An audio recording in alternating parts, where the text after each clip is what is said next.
So what's up guys for today's topic?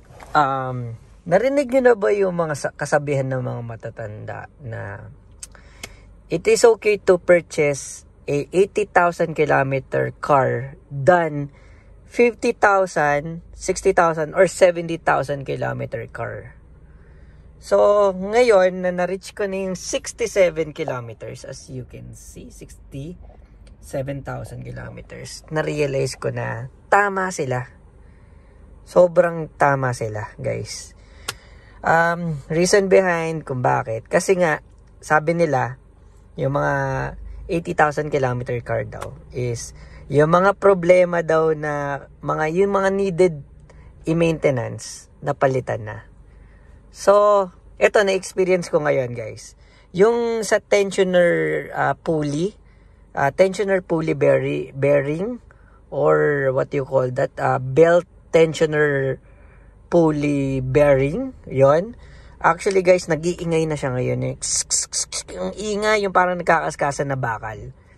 And yung ano naman, yung isa naman is, ito yung pinakamasakit na nasira sa akin. Actually, nung pina-check ko yung tensioner bearing ko, pina-check ko na rin yung ibang bearing. Ito masakit na part.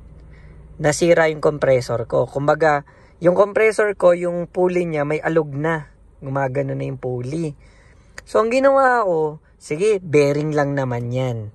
So, dinala ko to sa paggawaan ng ano ngayon, ng aircon. Sabi ko, boss, parang basag yung bearing ko. Kasi, yung pulley ng aircon gumaganon eh. So, inisip ko na basag lang. Ngayon, binaba yung compressor, guys. Ang nakita na problema, guys. Yung bearing ko, okay. Yung kinakabitan ng bearing, yun yung lumuwag. Guys, ang sakit, guys. Guys, 9,000 pesos ang presyo. Pero maghahanap ako ng surplus lang. Original na, na compressor, 9,000 to 12,000. Pero, syempre, tagtipid tayo car hacks tayo, so magso-surplus lang tayo. So ang mga range ng surplus is 3,000 to 5,000, mga ganun. And ang nasira na sa akin is 'di ba, tensioner pulley, compressor. Tapos nakita ko nung pagsilip ko sa ilalim ng kotse, yung buong oil pan tumutulo na ng langis. Yung ang tawag doon, sealant ba, or ang tawag doon yung rubber na nagsisealed sa oil pan. 'Di ba yung oil pan yung pinaka sa engine, tas oil pan, 'di ba? Yun yung doon na i-stock yung yung oil, 'di ba? So ayun, nung pag-check ko doon, guys, punong-puno na ng langis yung buong oil pan ko. Nung pinasilip ko sa sa mekaniko, yung oil pan seal, yun daw yung nasira, which is hindi ko alam kung magkano abutin. Dun sana mura lang. Pero yun nga yung reason behind. Nasisira pala yung mga yun, which is normal naman kasi nakalagay din naman sa manual nung binasa ko na kailangan ko magpalit ng tensioner pulley. Pag na-reach ko yung 40,000, hindi ako kasi wala namang ingay So, ngayong 67,000 na nagsabay-sabay silang tatlo. Ayun, kaya reason pala kung bakit mas magandang bumili ng 80,000 kilometer kasi, yun nga, syempre may irita yung hindi magagamit na may-ari ito kung maingay yung belt, yung bearing may ingay, kumakalansing, may kakaibang tunog, ganoon. Ayun, kaya nare-recommend din ng ibang na i-skip ang 50,000, 60,000 and 70,000 kilometers. Ang best to buy daw is yung mga 40, yan, tapos 30, tapos ang maganda daw is 80 kilometers. Yun daw yung parang pagdating daw ng 80, syempre may irita na yung may-ari, pinapagawa na lahat ng sira. Or pwede rin kung magaling kayo sa kotse, di kayo na lang magpagawa, bili kayo ng 50 kilometers, which is at least yung ibang part fresh pa. So, ayun guys, yun pala yung reason behind kung bakit it is better to purchase 80 kilometers onward na kotse than 50,000, 60,000, and 70,000. Kasi dito na lumalabas yung sira ng sasakyan. So, that's it guys.